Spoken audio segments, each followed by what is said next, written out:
Hey everybody, these are the solutions to Algebra 2, Unit 2, Lesson 2, the practice problems.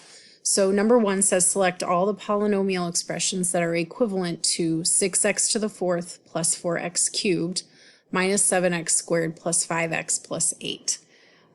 So the ones that would apply in this situation, 16x to the 10th would not work because these all have different exponents, which means that they are not like terms. They can't be combined. So we can eliminate this one.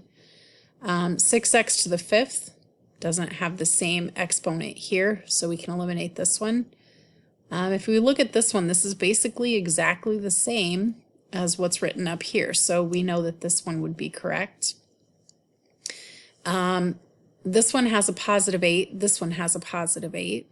This one has a positive 5x. This one has a positive 5x. This one has a positive 7x squared, but this one has a negative 7x squared. So we can eliminate this one. So even though these are written in different order, it still means the same thing because remember, addition is commutative. So you can add it in any way that you want and you'll still get the same thing. Like 3 plus 4 is the same thing as 4 plus 3. So if we look at this one has a positive 8. This one has a positive 8. This one has a positive 5x, positive 5x, negative 7x squared, negative 7x squared, positive 4x cubed, positive 4x cubed, positive 6x to the fourth, positive 6x to the fourth. So this would also be an equivalent expression. For the next section, each year a certain amount of money is deposited in an account which pays an annual interest rate of R, so that at the end of the year, the balance in the account is multiplied by a growth factor of x, and x is equal to 1 plus r. $500 is deposited at the start of the first year, an additional $200 deposited at the start of the next year, and $600 at the start of the following year. So write an expression for the value of the account at the end of 3 years in terms of the growth factor x. So it doesn't really matter what we name this. We can call this A of x for account is equal to, so they deposit $500 at the beginning, so 500, and then that grows for the full 3 years. So x to the third power, because we're investing that for 3 years. There's also $200 that's getting added to that account, but that's only being invested for 2 years. And then at the beginning of the third year, there's $600, but that one is only invested for 1 year. So this should be the expression for the account value at the end of 3 years. Now, if the interest rate is 2%, we want to figure out how much money is going to be there at the end of 3 years. So remember that our interest rate is a part of x. So there's a little bit to this part. We know that in order to plug in x here, we have to first know what r is. So in this case, r is our interest rate, that's 2%.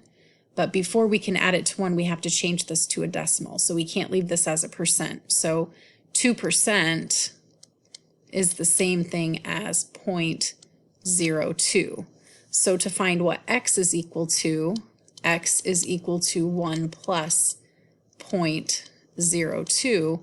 And so x is equal to 1.02. So now what we can do is we can take that 1.02 and we can substitute that in wherever we see an x. So 200 times 1.02 to the second power, and then 600 times 1.02, and that's only to the first power.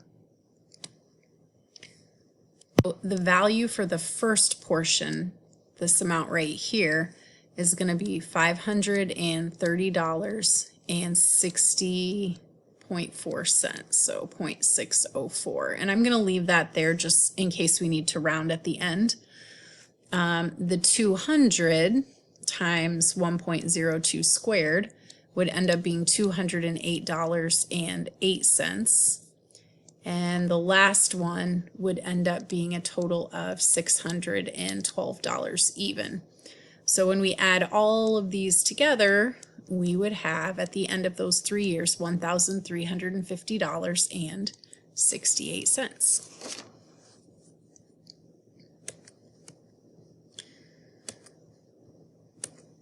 Okay, question number 3. Consider the polynomial function given by this equation here and evaluate the function at x equals -2. So basically all that's asking us to do is to substitute -2 in wherever we see an x.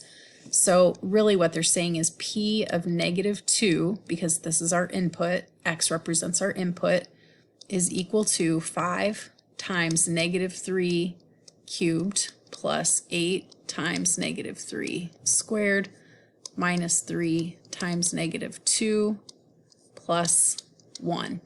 So this one we have to be careful because we're squaring and cubing a negative number. So anytime that your exponent is even, you're going to end up with a positive number. But if you have an odd exponent, you're going to end up with whatever sign you started with. So when you take -3 cubed, you're taking -3 times -3 times -3. Sorry, that should be a -2. Hold on, let me fix this.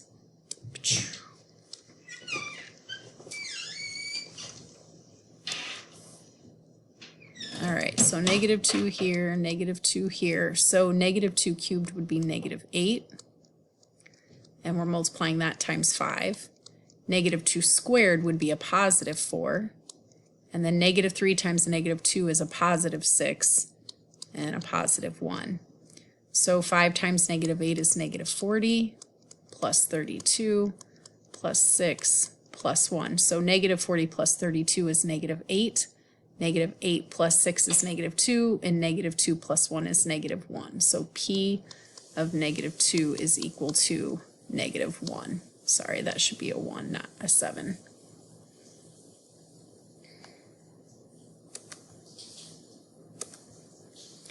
Okay, number 4. An open top box is formed by cutting squares out of a 5" by 7" piece of paper. So this is similar to the problem that we started with yesterday in class.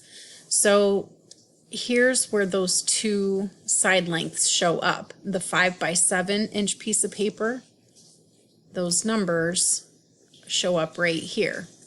So what we want to do is, it says the volume is a function of the side length of x inches of the square cutouts and can be given by this equation right here. So we want to rewrite it by expanding the polynomial. So expanding the polynomial just means basically doing the distributive property and then combining like terms. So we're going to just do the distributive property for these two, and then we're going to multiply that by x. So we have 7 minus 2x times 5 minus 2x. And you're just distributing 4 times. So 7 times 5 is 35. 7 times -2x is -14x.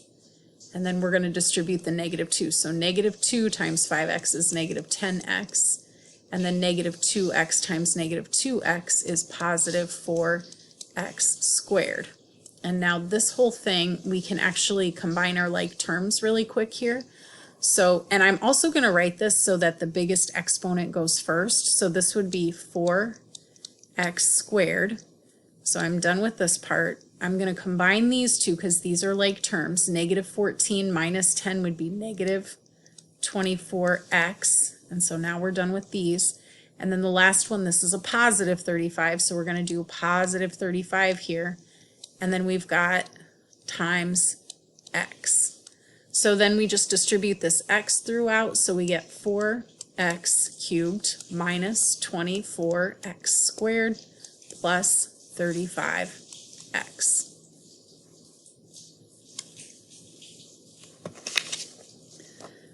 Okay, next problem, problem 5. Write an expression for a of x. So similar, we've done a similar one to this one as well.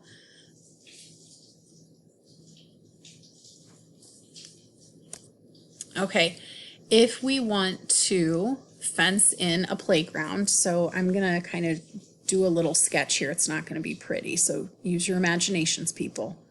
school is right here. So this is like the school wall. And then for the other three sides of the fence,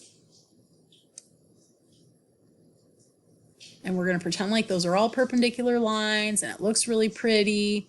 So what they're doing is they're fencing in this area here, and one side is going to be the school, and then the other side, so these orange, this whole total here that's in orange is equal to 200 meters. So what they're saying is that the area that's fenced in is a function of these side lengths right here, and these side lengths are going to be our x. So if the whole total for this orange part has to be 250, then what this part would be is 250 minus 2x. Because if we take 250, if this is 10, 250 minus 10, and then subtract the other 10 from here, that's going to give us this length right here. So we have 250 minus 2x. So we have to figure out an expression for a of x, and that's actually kind of what they're asking us in the second question, which I think makes a little bit more sense to ask that first, because then they're asking us to find the area.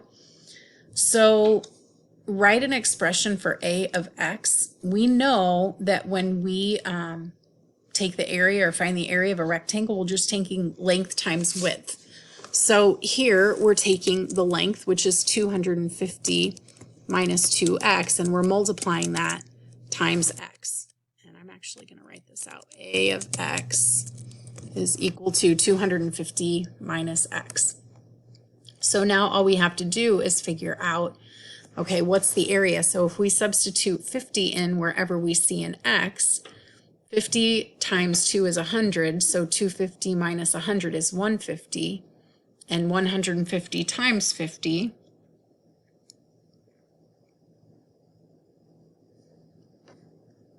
guys, it would probably help if I wrote the problem down correctly. It's way past my bedtime. This should be a 0 here, so that should be 200, not 250. So if this is 200, so then this down here would also change. So this should be 200 minus 2x. Okay, that should be better. So if we do 200 minus 2x, and x is 50, so that's 200 minus 100. And then 100 times 50, that would be 5,000 meters squared. And then a reasonable domain for that. Okay, so let's think about this. We know that the area can't be 0, right? So if we plug something into one of these two, it can't be equal to 0, because then that's what's going to multiply together to make this 0. So I know that I can't put a 0 in for x. It has to be bigger than that. And again, I'm using these curved brackets to indicate that I'm not including it. This is interval notation. And then what's going to make this part 0 right here is if I put a 50 in for the, or sorry, 100 in for the x. So it would have to be less than 100, because that's going to make my area 0. So our domain should go from 0 to 100. And remember, domain is your input. It's the side lengths here. So your side lengths have to be bigger than 0, but it has to be less than 100 in order for there to be some kind of playground and some kind of area. All right, the last question is, Tyler finds an expression for the volume that gives the volume of an open-top box in cubic inches in terms of the length x in inches of the square cutouts used to make it. The graph Tyler gets if he allows to take, this is the graph Tyler gets if he allows x to take on any value between -1 and 7. So, whoops, let me get rid of this little guy right here. There's our graph. So if we look at this, now think about this, because this graph represents volume. And so where would it not make sense? Where would the graph not make sense if we're looking at it in terms of volume? So anything that would be negative, so either negative with the side length or negative with the volume, is not going to make sense. So really anything over here is not going to make sense, because if we subtract 6 from both sides, that's not going to work with this piece of paper. So the domain that we want to look at is from here on the x-axis to here on the x-axis. So again, I'm going to use interval notation. It would be from 0 to approximately 3.5. And again, I'm using the curved brackets. This looks like an ordered pair, but it's interval notation to show that I'm not actually including 0 and including 3.5 in our solution. The approximate maximum volume for this box, if we go to the very top here and we kind of follow that over, remember the x-axis is the side lengths of those squares that we cut out, and the y-axis is the volume of that box that we get. And so if we follow that over, then we can see that the approximate volume for this would be about 55 inches squared.